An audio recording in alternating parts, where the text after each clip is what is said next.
Assalamualaikum warahmatullahi wabarakatuh. Bismillahirrahmanirrahim. Ashhadu an la ilaha illallah wa ashhadu anna Muhammadar Rasulullah. Allahumma salli ala sayyidina Muhammad wa ala ali sayyidina Muhammad. Rabbi shrah li sadri wa yassir li amri wahlul 'uqdatam min lisani yafqahu qawli. Amin. Bismillahirrahmanirrahim.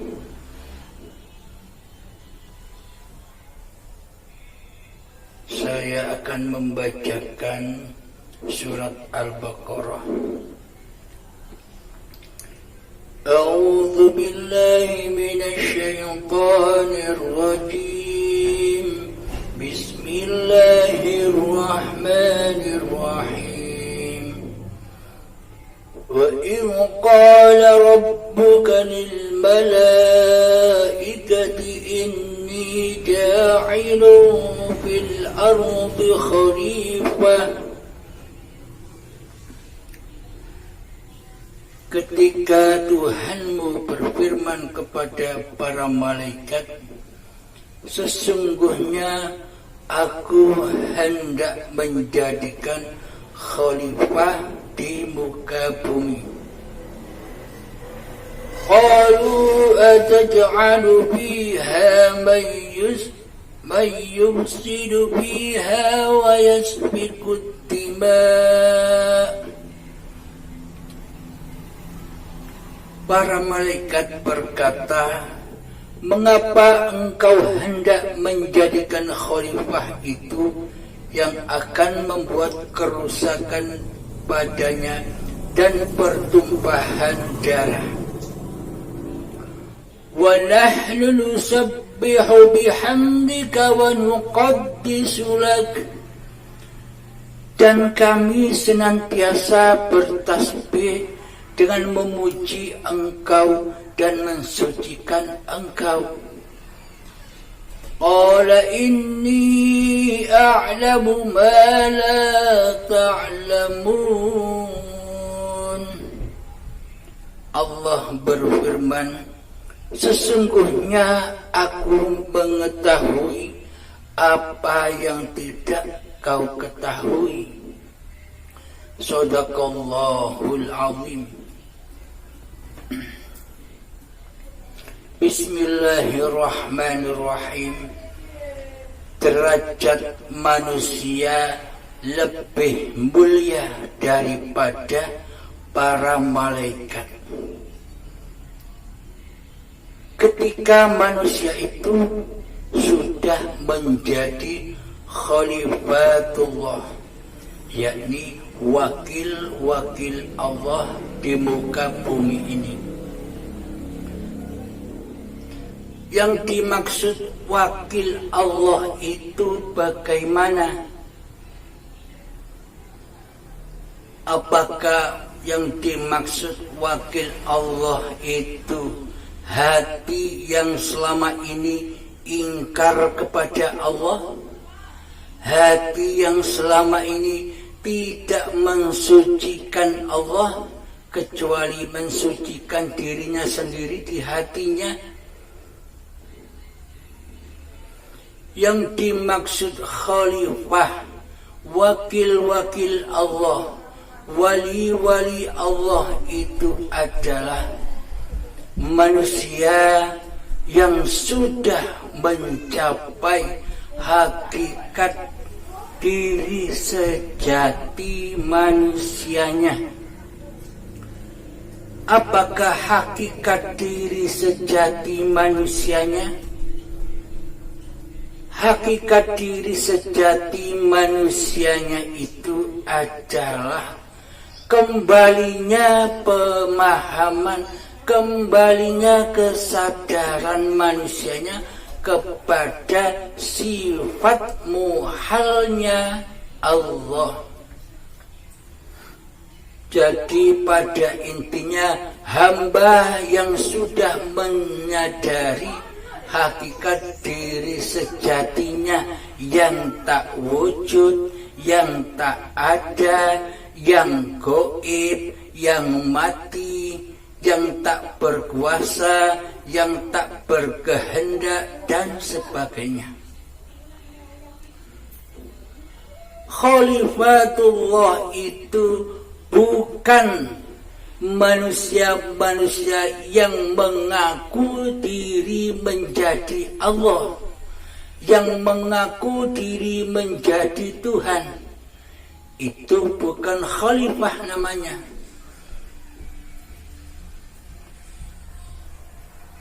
Khalifah Allah itu di hatinya sudah tak mengaku diri menjadi Allah.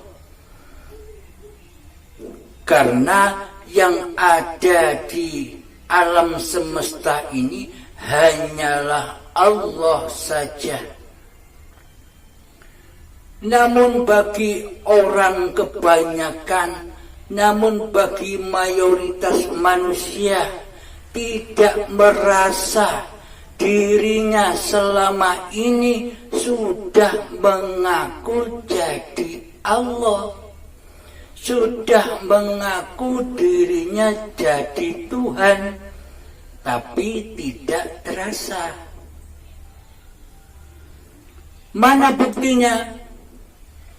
Buktinya adalah seluruh sifat wajib bagi Allah telah Ia kuasai, telah Ia miliki, telah Ia akui sebagai sifat manusianya. Contoh sifat wujud, wajib hanya bagi Allah saja yang wujud. Akan tetapi kebanyakan manusia mengaku dirinya yang wujud. Contoh Abdul Halim ini.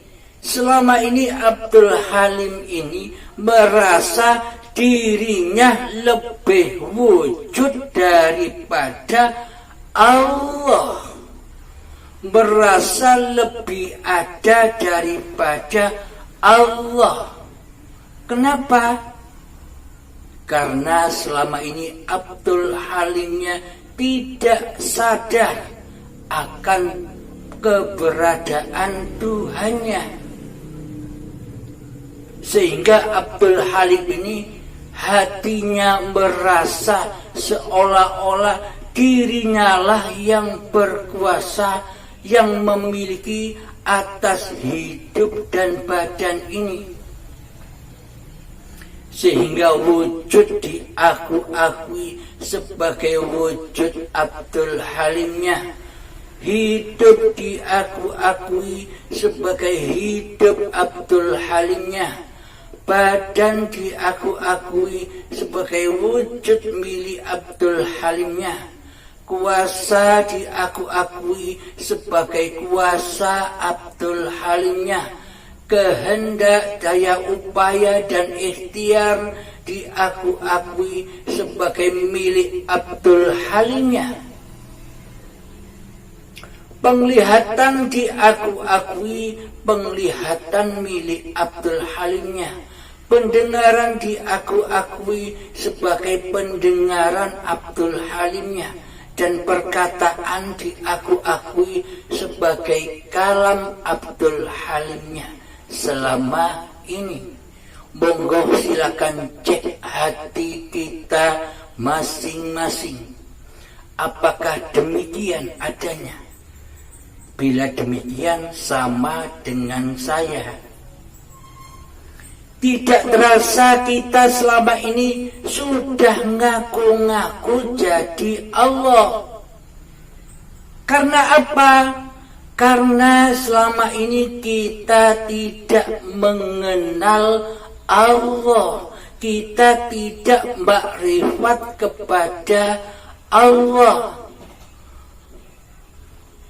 Bila kita mengenal Allah, Bila kita bermakrifat kepada Allah, tentunya kita bisa mengabdi dan menyembah hanya kepada Allah. Bila kita tidak mengenal Allah, bila kita tidak bermakrifat kepada Allah, bila kita tidak pernah bertemu dengan Allah, bagaimana mungkin kita bisa menyembah Allah? Bagaimana mungkin kita bisa mengabdi kepada Allah? Semuanya hanya angan-angan kita saja. Seolah-olah kita bertuhan, seolah-olah kita beragama. Akan tetapi semuanya hanya syariatnya saja. Semuanya hanya badannya saja, demi menutupi keateisan, ketidakkenalan hati kita kepada Allah.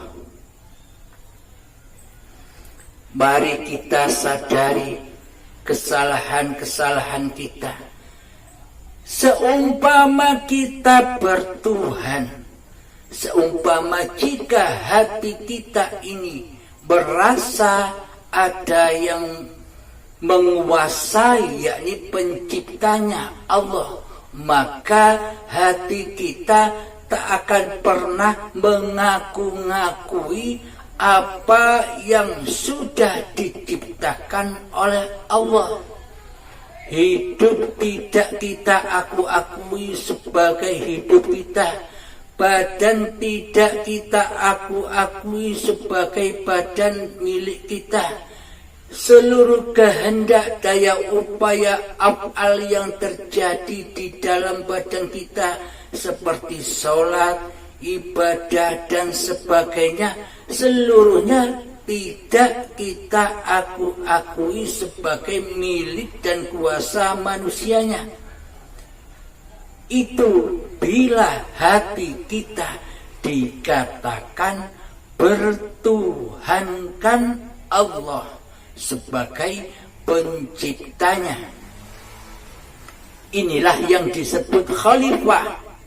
Inilah yang disebut pengganti wakil-wakil Allah di bumi ini. Yakni hati tidak mengaku-ngaku bahwa dirinya lah yang hidup, dirinya lah yang berkuasa atas badan ini. Semuanya kembali rojiun kepada Sang Pencipta. Akan tetapi kebanyakan manusia zahirnya saja mengatakan dirinya beragama dan bertuhan. Syariatnya saja mengatakan dirinya telah beragama dan bertuhan. Akan tetapi hati kita selama ini masih ateis, yakni tak bertuhan.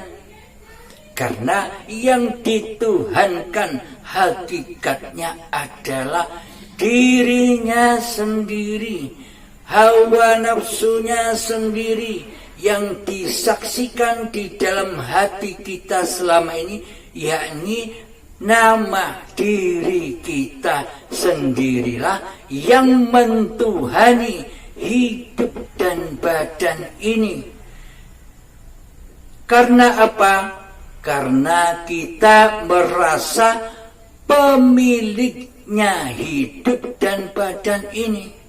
Nah, berarti selama ini kita tidak merasa sudah mengaku jadi Allah. Tidak terasa kan? Seolah-olah kita tidak mengaku jadi Allah. Akan tetapi perilaku hati kita selama ini seperti Allah. Seluruh sifat Allah sudah kita kuasai. Nah, bila kita sudah menyadari itu semua, mari kembalikan lagi, mari rojiunkan lagi, mari persembahkan kembali mari abdikan kembali bahwa hidup ini Allah di dalam latihan zuhud kita, latihan mengheningkan diri, mengheningkan cipta-cipta diri manusia kita. Masuklah ke dalam diri bahwa hidup ini bukan hidup manusianya.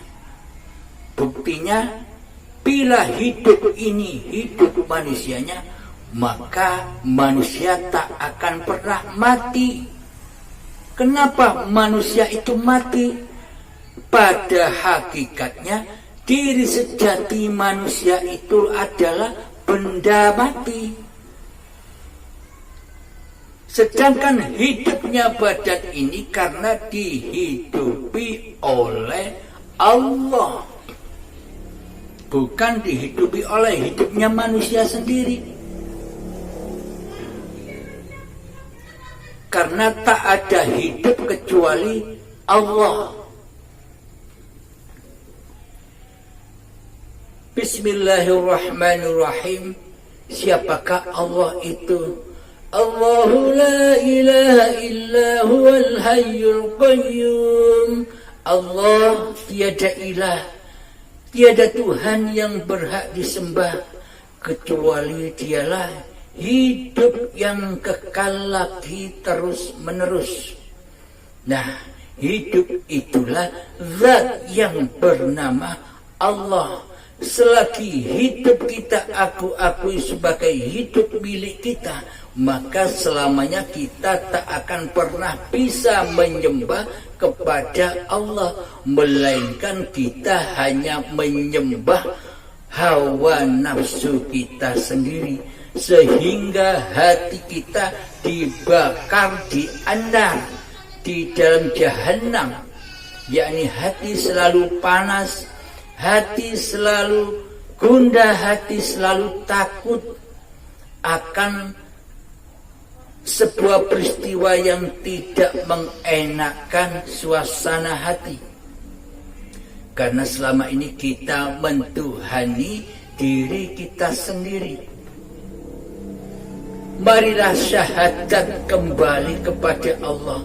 Marilah bertobat kembali kepada Allah, yakni masuk Islam secara kafah, yakni bersyahadat dengan sesungguh-sungguhnya, bersahadat yakni menyaksikan Allah dan Muhammad Rasulullah. Siapa Muhammad Rasulullah itu? Yang dimaksud Muhammad Rasulullah adalah bukan Muhammad bin Abdullah saja, bukan zahirnya Kanjeng Nabi Muhammad saja. Yang dimaknai Muhammad Rasulullah itu adalah badan-badan yang diciptakan oleh Allah.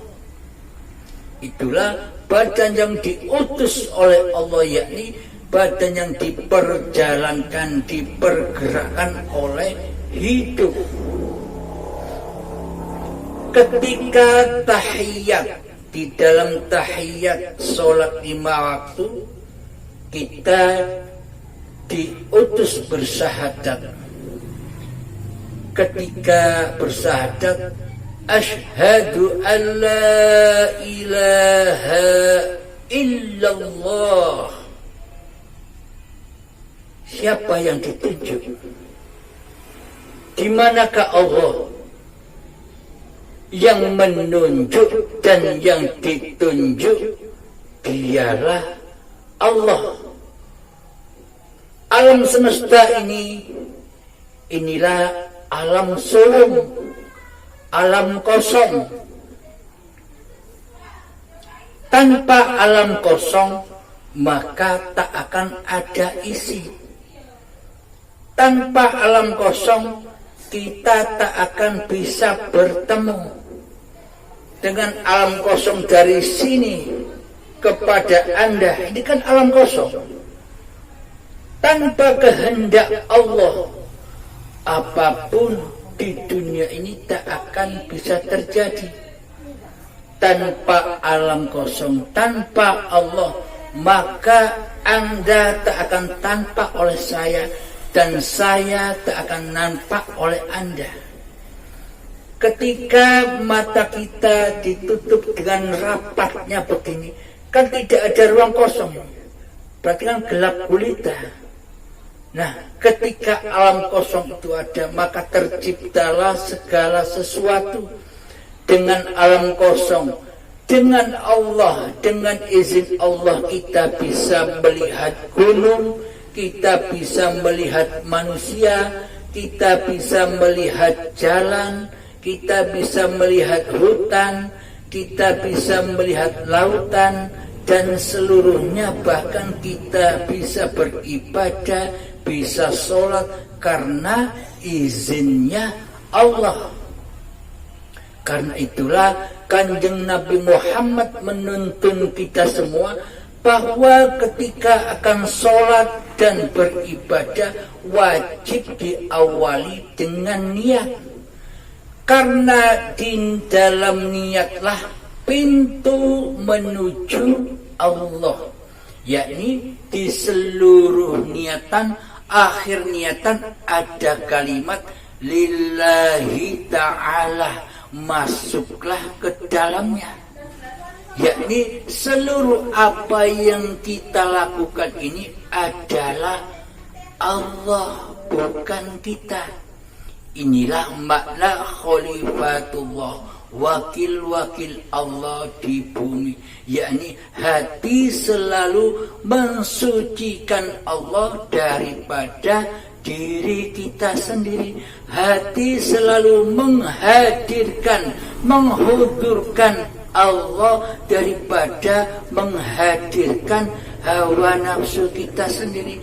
Hati selalu memahabesarkan Allah ketimbang memahabesarkan diri kita sendiri. Itulah khalifatullah, yakni manusia termulia, lebih mulia daripada para malaikat. Demikian para sahabat, semoga saya dan kita semua akan selalu diridhoi dan dibimbing selalu oleh Allah Subhanahu wa ta'ala. Assalamualaikum warahmatullahi wabarakatuh.